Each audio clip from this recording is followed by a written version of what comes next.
सोचिए, एक नया प्रोडक्ट लॉन्च करना है। दिमाग में सबसे पहले क्या आता है? Technology, fancy marketing. ज्यादातर लोग यही सोचते हैं। पर सफलता का जो असली राज है ना, वो कहीं और ही छिपा है। पहले ग्राहक में। हाँ, तो चलिए आज इसी पर बात करते हैं कि कैसे सिर्फ एक, वो भी बिल्कुल सही ग्राहक पर फोकस करके किसी भी लॉन्च को कामयाब बनाया जा सकता है। तो शुरुआत करते हैं उस सबसे आम सवाल से। एक ऐसी दुविधा जो हर नए प्रोडक्ट के सामने आकर खड़ी हो जाती है। अक्सर ख्याल आता है ना कि क्या कुछ ऐसा बनाया जाए जो सबके काम आए। मतलब जितना बड़ा बाजार उतनी बड़ी कामयाबी, है ना? पर क्या वाकई ऐसा होता है? इसका जवाब ना बड़ा सीधा सा है। जब कोई सबके लिए कुछ बनाने की कोशिश करता है तो असल में वो किसी के लिए कुछ नहीं बना रहा होता। आवाज भीड़ में गुम हो जाती है, प्रोडक्ट में कोई जान नहीं लगती और किसी से भी कनेक्शन वो बन ही नहीं पाता।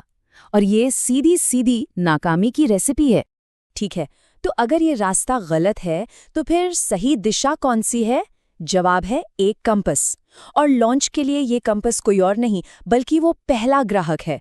सोचिए, जब उस एक आइडियल कस्टमर की तस्वीर बिल्कुल साफ हो तो प्रोडक्ट बनाने से लेकर मार्केटिंग तक हर एक फैसला कितना आसान हो जाता है। और इस कंपास को बनाने का जो तरीका है उसे कहते हैं कस्टमर पर्सोना। इसको ऐसे समझिए, ये उस आइडियल कस्टमर की एक कहानी है। ध्यान रहे, ये किसी भीड़ या ग्रुप का एवरेज नहीं है, नहीं, ये उस एक इंसान की कहानी है जिसे लॉन्च के वक्त हमारे प्रोडक्ट की सबसे ज्यादा जरूरत होगी। ये जो पूरी प्रोसेस है ना, ये सिर्फ एक दमदार सवाल पर टिकी है। सवाल ये है, हमारा आइडियल पहला ग्राहक कौन है और ऐसी क्या बात होगी जो उसे लॉन्च के टाइम पर प्रोडक्ट खरीदने पर मजबूर कर देगी। बस इसी सवाल का जवाब पूरी लॉन्च स्ट्रैटेजी को शेप देगा। तो अब उस सवाल का जवाब ढूंढना है ना? इसके लिए हमें एक कह सकते हैं एक ह्यूमन ब्लूप्रिंट, एक इंसानी खाका तैयार करना होगा। ये हमारा पहला स्टेप है। इसमें हम वो सारी जानकारी इकट्ठा करेंगे जो हमें उस एक इंसान को गहराई से समझने में मदद करेंगी। अच्छा, तो इस खाके के ना 3 मेन पार्ट्स हैं। सबसे पहले है ओवरव्यू, मतलब हम उसे एक नाम देंगे, एक पहचान देंगे। फिर आता है डेमोग्राफिक्स, यानी उसकी बाहरी जानकारी। और आखिर में जो सबसे ज़रूरी है वो है साइकोग्राफिक्स।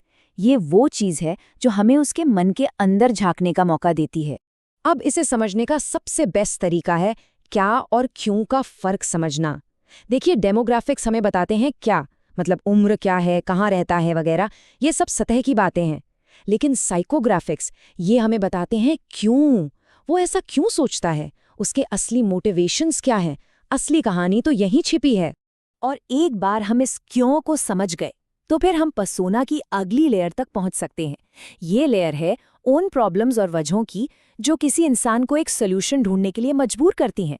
यहाँ हमें एक जासूस की तरह 2 सुराग ढूंढने होंगे। पहला है उनके पेन पॉइंट्स, मतलब उनकी असली तकलीफ क्या है, और दूसरा उनका बाइंग बिहेवियर, यानी जब उन्हें कोई सोल्यूशन चाहिए तो वो उसे ढूंढते कैसे हैं।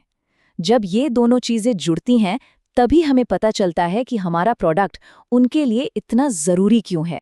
पेन पॉइंट्स को समझने के लिए सबसे सीधा सवाल जो पूछना है वो ये है, अपनी आज की सिचुएशन में वो किस चीज़ से सबसे ज़्यादा फ्रस्ट्रेटेड हैं। वो कौन सी प्रॉब्लम है जो उन्हें रात में सोने नहीं देती। असल में उनकी यही बेचैनी प्रोडक्ट के लिए सबसे बड़ा मौका है। और फिर बात आती है बाइंग बिहेवियर की। तो यहाँ सवाल ये है, जब उन्हें कोई नया प्रोडक्ट चाहिए जिस पर वो भरोसा कर सकें तो वो उसे खोजते कहाँ हैं? क्या वो दोस्तों से पूछते हैं, ऑनलाइन रिव्यूज़ पढ़ते हैं, या फिर सोशल मीडिया पर एक्सपर्ट्स को फॉलो करते हैं? उन तक पहुंचने का रास्ता जानने के लिए ये समझना बहुत ज़रूरी है। राइट, तो अब सारी जासूसी हो चुकी है, सारी जानकारी हमारे पास है।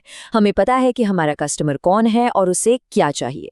तो अब टाइम है इस पूरी इन्फॉर्मेशन को असली एक्शन में बदलने का, मतलब एक ऐसी लॉन्च स्ट्रैटेजी बनाने का जो सिर्फ और सिर्फ उसी एक इंसान के लिए बनी हो।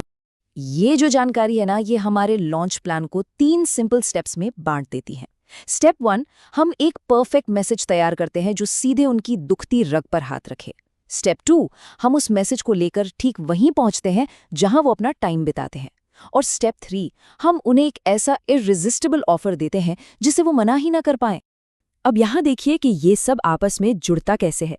पर्सोना से मिली हर एक इनसाइट एक सीधा एक्शन बन जाती है।